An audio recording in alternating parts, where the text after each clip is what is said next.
এখন বিষয় হচ্ছে এখানে বেশিরভাগ ক্যান্ডিডেটের মনের আশা হচ্ছে বিসিএস কাটার হওয়া, আমি যতদূর বুঝি। তো বিসিএসে কিন্তু পরীক্ষা দেয় 4-5 লাখ, এর মধ্যে হবে 2-2.5 হাজার 3 হাজার। এইখানে শুধু পরিশ্রম করলে কিন্তু হবে না, একটু বুদ্ধি খাটাতে হবে, একটু বুদ্ধি খাটিয়ে চলতে হবে। পরিশ্রম করে 5 লাখ কিন্তু আর পরিশ্রমী স্টুডেন্ট না, অনেকে আছে এমনি পরীক্ষা দেই, কিন্তু 50,000 40-50,000 স্টুডেন্ট আছে খুব ভালো পরিশ্রমী। এদের মধ্যে থেকে টপ 2000-এর মধ্যে আপনি যদি যেতে চান, আপনাকে একটু সায়েন্টিফিক ওয়েতে আগাইতে হবে। যেমন আমি একটা কথা বলি, এই কথাগুলো অনেকবার বলেছি। আপনি যদি ভোরবেলা 4 ঘন্টা পড়েন, আর একজন স্টুডেন্ট আপনার রাতের বেলা 4 ঘন্টা পড়তেছে, আপনি তার থেকে 20-30 গুণ আগে গেলেন, 20-30 গুণ, অথচ কোয়ান্টিটিটা কিন্তু সেম। ও 4 ঘন্টা পড়ছে, আপনিও 4 ঘন্টা পড়ছেন, সে রাতে পড়ছে, আপনি ভোরবেলা পড়ছেন, পার্থক্য দেখেন তৈরি হয়ে গেল। একজন কোনো রিভিশন দেওয়া দেয় নাই, আর আপনি প্রতিদিন আগের পড়াগুলো রিভিশন দিয়ে এরপর নতুন পড়া পড়তেছেন, আপনি তার থেকে বহুগুণ আগে গেলেন।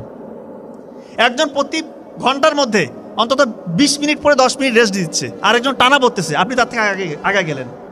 আমার বড় ভাই ডক্টর নাবিল বলছেন না, নীল কলমে লিখতে, নীল কলমে যেটা লিখবেন ওইটা দীর্ঘমেয়াদী স্মৃতি সেন্টারে গিয়ে রিজার্ভ হবে। আর একজন কালো কলমে লিখতেছে বা লিখতেছেই না, তো যে লিখতেছে না আর আপনি লিখতেছেন, আবার নীল কলমে লিখতেছেন, আপনি সায়েন্টিফিক হয়তো আগাচ্ছেন, তা আপনার সাথে তো ওর একটা পার্থক্য, ভিজিবল পার্থক্য হয়ে গেল।